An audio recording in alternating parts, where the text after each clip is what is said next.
Leicester City have plummeted down the Premier League table. This decline and fall has been made more dramatic by the fact that the club had enjoyed such a startling ascent, winning the Premier League in 2016 and enjoying the riches that result from appearing in the Champions League. What's gone wrong? Despite their recently acquired nouveau riche status, Leicester were careful to use the money from their successes wisely. Primarily, this took the form of player investment, but rather than throwing huge amounts at already established players, they invested in young talent and offered them long and lucrative contracts to avoid them being quickly hoovered up by teams higher up the food chain.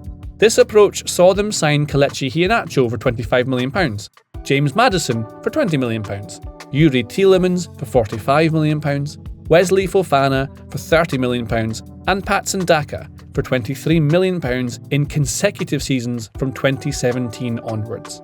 To counter the risk involved with spending big on younger players, Leicester developed an approach to player recruitment that was designed to offset the potential risk. The Leicester model, as it came to be known, consisted of selling one key asset every summer and reinvesting the proceeds wisely. Between 2016 and 2020, the club were able to bring in £255 million of revenue through the sales of N'Golo Kanté, Danny Drinkwater, Riyad Mahrez, Harry Maguire and Ben Chilwell.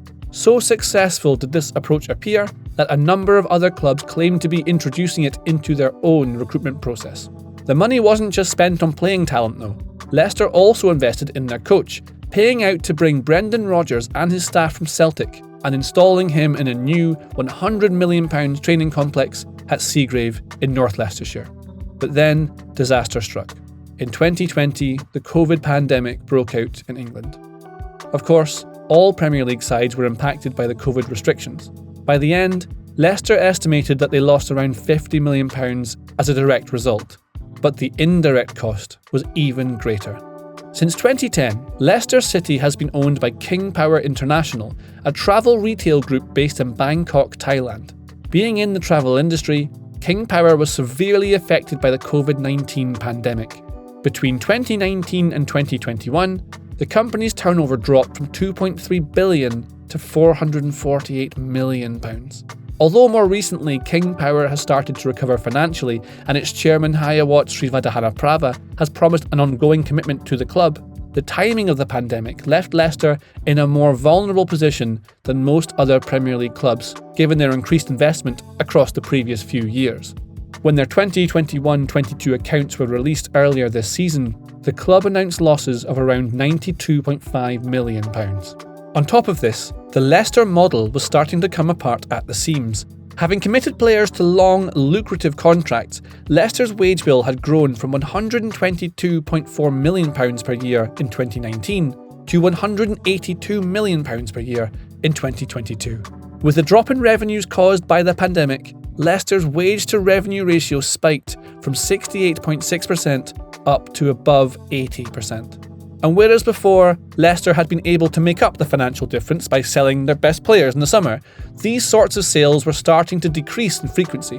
Although they did manage to pick up £70 million from Chelsea for Wesley Fofana, the club has failed to capitalise on Youri Tielemans and James Maddison. A subtle change in the recruitment approach also occurred after Brendan Rodgers joined the club. Where previously the model had been investment in young talent, it now seemed like the recruitment was straying towards bringing in more established players. In the summer of 2021, Yannick Vestergaard and Ryan Bertrand were brought in cheaply, but on good contracts. Neither has proven to be a good signing, nor promises any real resale value.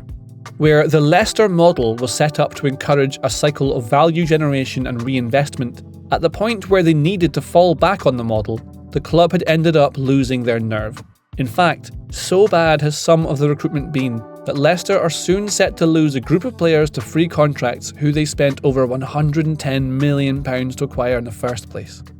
Of course, player value is always linked to performances on the pitch, and this is another area where the failure of recruitment has come to hurt Leicester in recent seasons.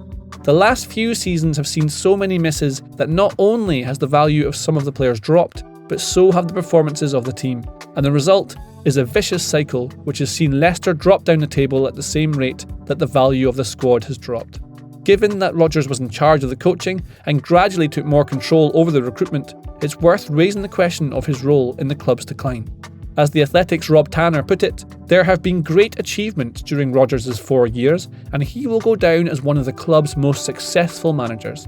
But there is no question Leicester are in a worse situation now than when he arrived. That certainly isn't down to just him, however much power he eventually had. In the end, the club decided that whoever was to blame, Rodgers wasn't going to be the solution to the problems, and he left by mutual consent in April 2023. With Rodgers gone and Dean Smith installed for the rest of the season, Leicester City are in real danger of relegation, a drop that would see them lose around £100 million a year in TV revenues, according to the estimate of football finance expert Kieran Maguire. This would compound their financial woes even further, making the task of promotion back into the top division a daunting prospect. There are few realities more brutal than those of modern football. Within a very short space of time, Leicester City have gone from being the exemplar of good practice within football clubs to becoming the next cautionary tale of how it can all go wrong.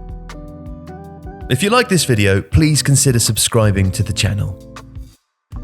The Athletic is home to some of the world's best sports journalists, including journalists dedicated to each Premier League team, so every fan gets the coverage they deserve, not just the big clubs. And you can try it for free now for 30 days. See the link in the description.